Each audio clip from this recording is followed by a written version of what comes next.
Imagine today's society as a branch of civilization about to reach a dead end. Is this way we're living the only one that's available to us? Don't let the now destroy the forever. We're in need of a great debate about the future. Enjoy the show. 1, 2, 3. Yippee yay. Francis Ford Coppola's Megalopolis.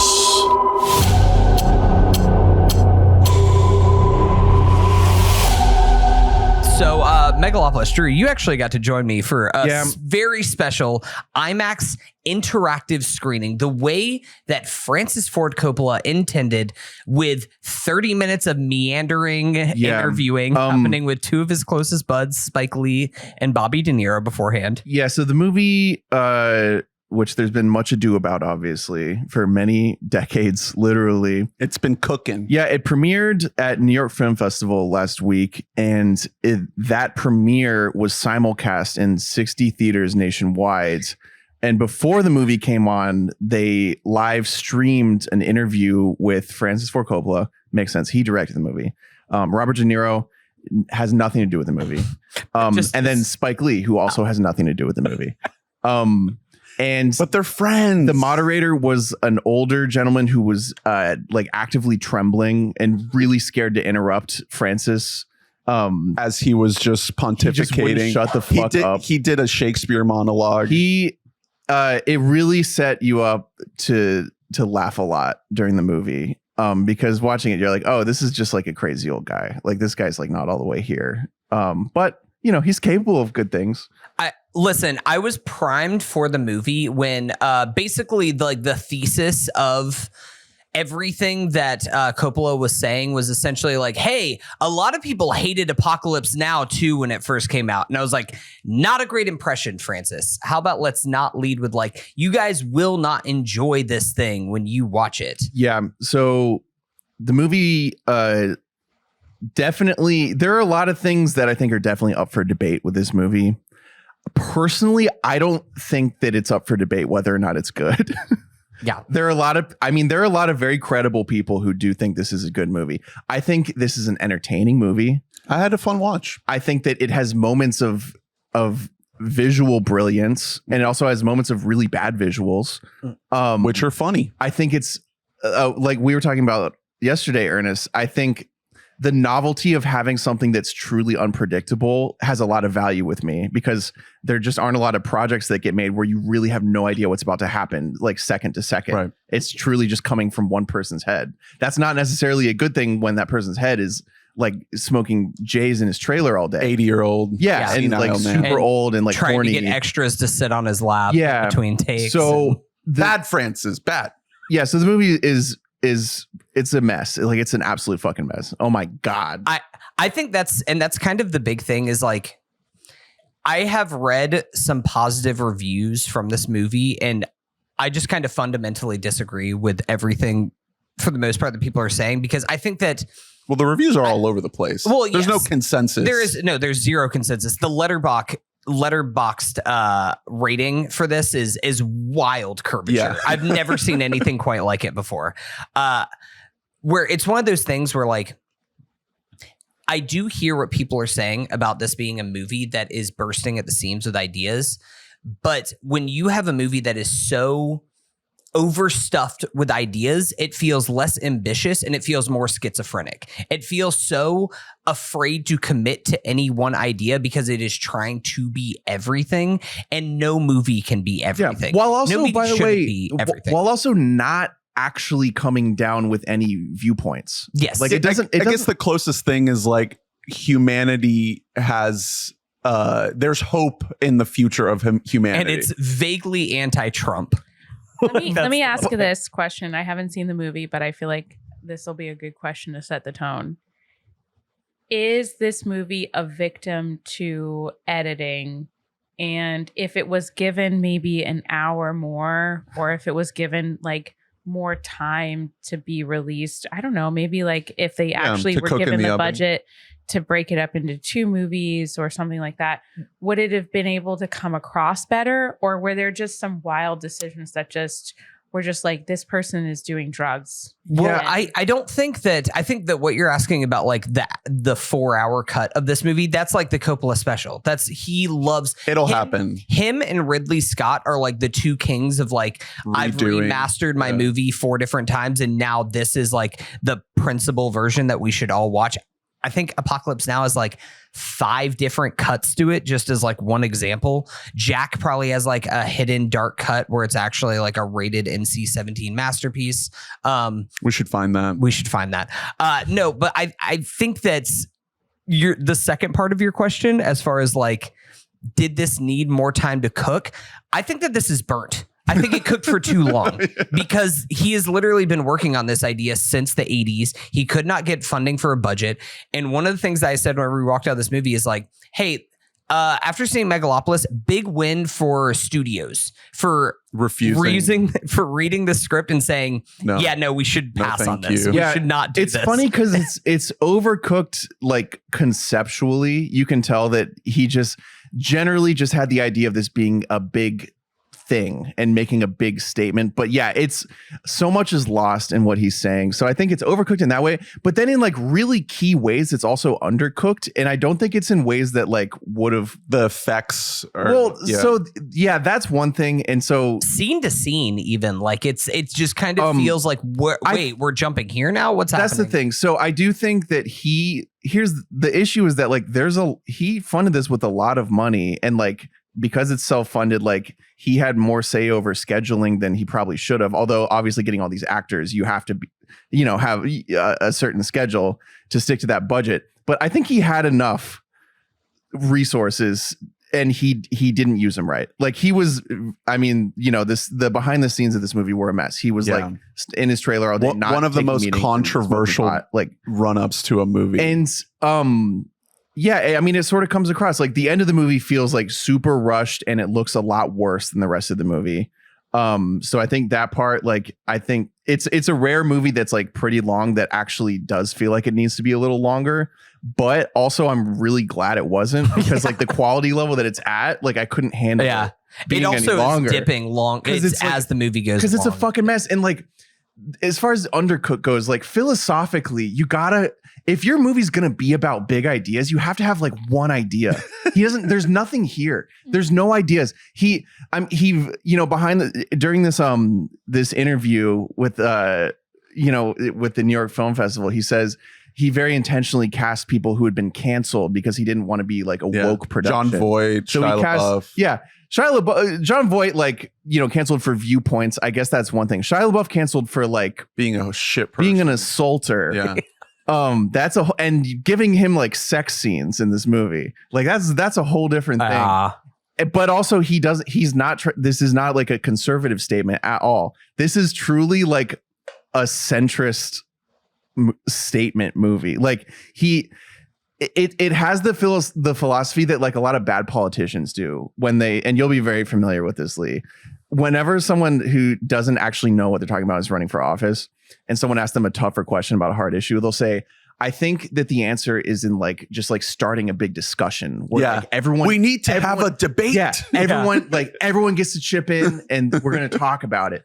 But you aren't actually contributing anything. The problem whatsoever. is at a certain point, the reason that's bad political rhetoric is at a certain point, that is a great way to start something, but you have to eventually make a decision. Mm-hmm. And there is no decision in which everyone who's having the discussion is happy.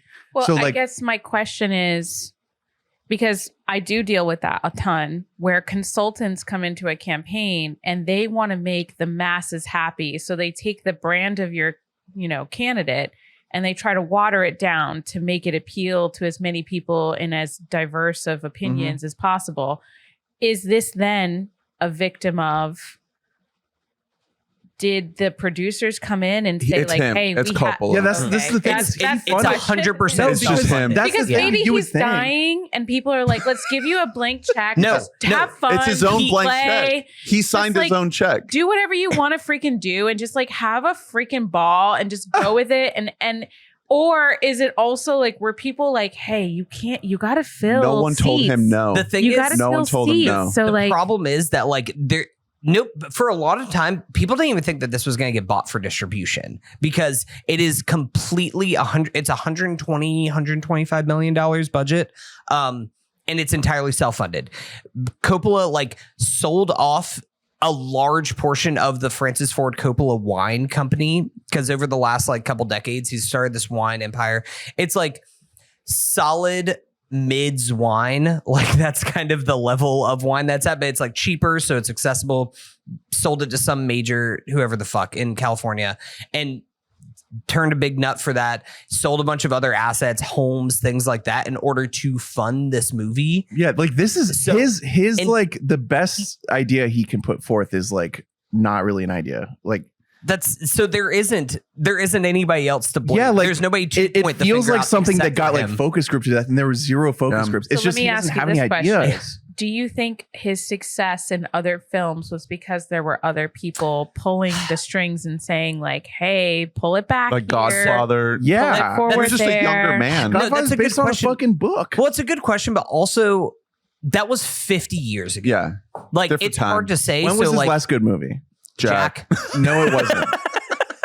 Jack It was really bad. probably Apocalypse Now. I mean, where are you at with the Interview of a Vampire? Like, is that Dracula. Dracula? That's Dracula's what I mean. great. Yeah, sorry. Yeah. So Dracula's great. Yeah, Bram It's- Stoker's Dracula. Yeah. Which that's 90s. early 90s, I want Yeah. to say.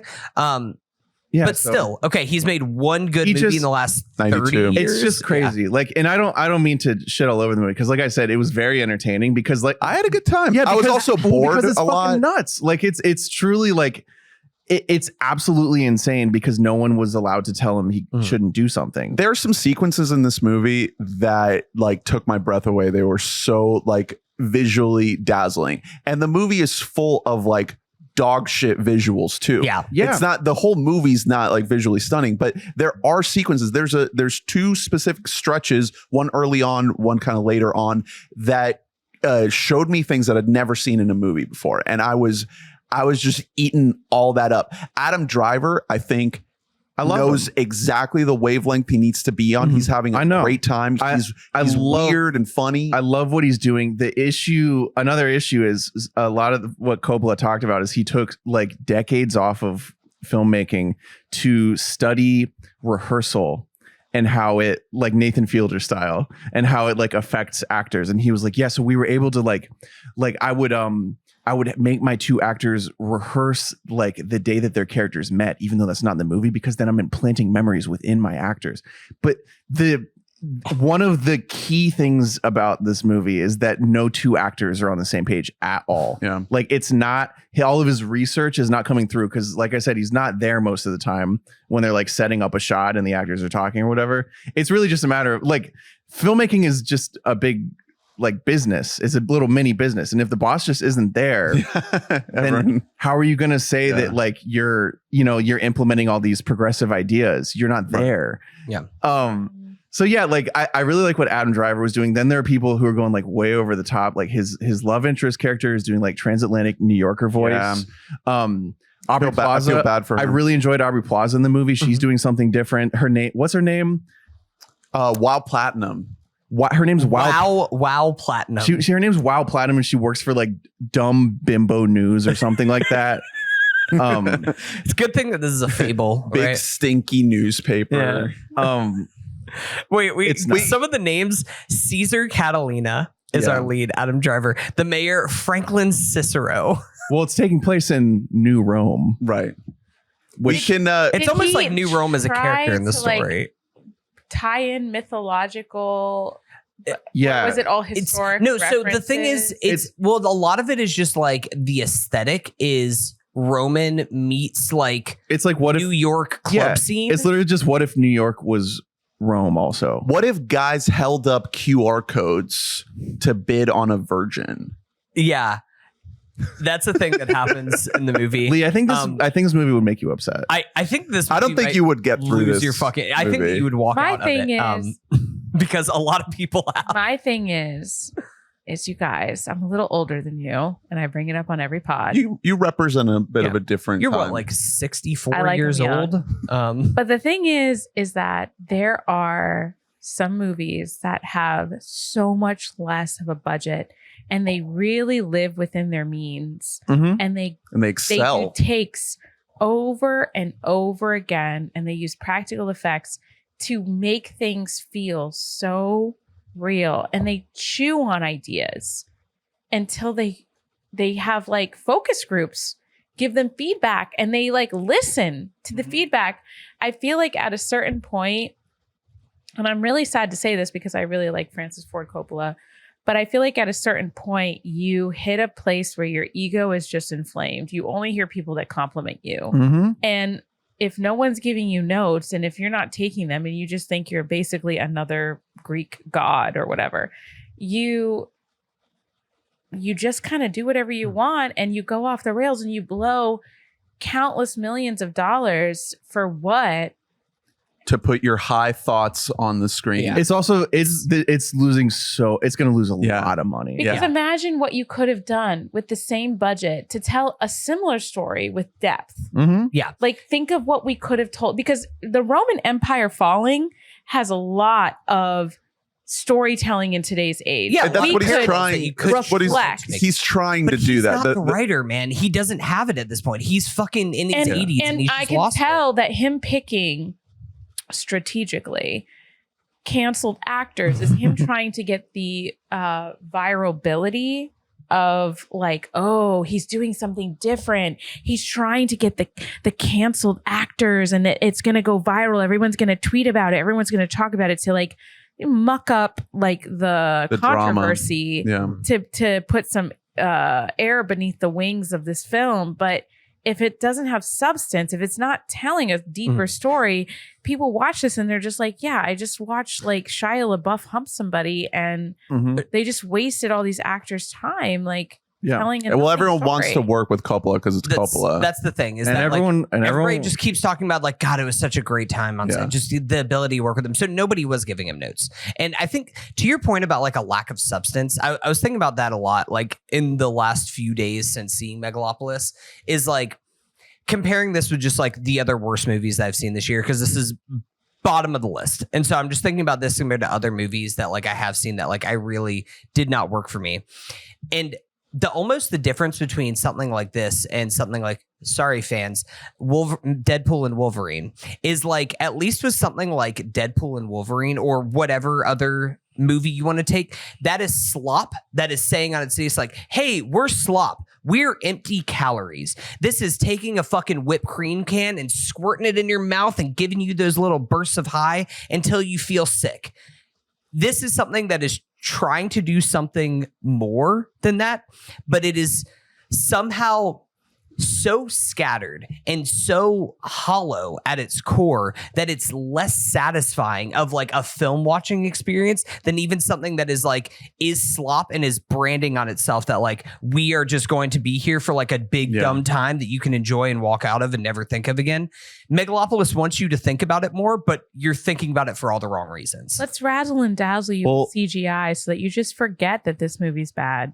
I pledge allegiance to our human family. You're gonna read it and again. To all the species that we protect. One Earth, indivisible, with long life, education, and justice for all. I'm going to read this on every single podcast. I want that tattooed on my forehead. It was crazy. Remember when that scene came up and everyone got up and just started cheering and sobbing? That entire statement has nothing to do with the rest of the movie. Yeah.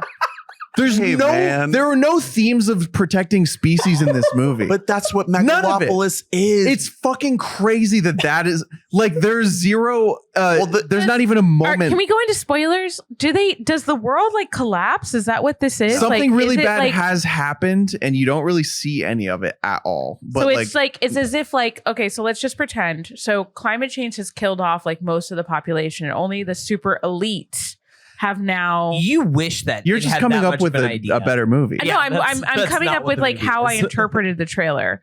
So like there's an apocalypse. What is it that happened in this? Climate change doesn't get mentioned one time. No. Rome So That's what I'm saying. This statement implies that there's like some real stuff going on in this movie. So here's There's the not. thing. The Roman Empire has expanded to America, but also it doesn't exist. Like Italy also still exists. Are So, there like Rome book just decided bans? to Because it move says to New York. education and justice. So are there book bans? Like, is there like a huge like No. regime that's No. burning books? No, Literally, no. It's about a guy who wants to fuck and build a cool looking city. And he drinks vodka. And Yeah. the And he only, stops time. and there's like a Trump surrogate So, character. he has, played by like- Shia and LaBeouf. there's a tree in the shape of a swastika. He has supernatural capabilities. He's come up with this substance called Megalon that you can build stuff out of. It's not the substance, it's a substance. It Is is- there anything bringing people together? Because No. it says, I pledge allegiance to our human family. Well, the general sentiment is that Megalon, like the community that you can build out of Megalon, like includes everyone. Yeah. It's not a really utopia. It's not shown why or how ever. Because whenever you see the society that has Megalon, the only characteristic that is like really like defined and discussed, it looks a certain type. It looks like the Hudson Yards building in New York City, if anyone knows what that is. Mhm. That's what all this shit looks like. B, the only other characteristic is that everyone moves around on these little people movers, like the ones at the airport, except they're like iridescent colored and you move really slow on them. That's what brings everyone together. Yeah. And that's what I'm talking about in terms of having no detail after all these years of But that's why it can be thinking. applied to There's anything. no detail. It molds into whatever you want it to be. We're all Megalopolis. Anyone can be See, but Megalopolis. also- this is my other pet peeve about the- this the motherfucker main- over here. I think that He the finds, main like, thing, some niche shit to it seems like compliment.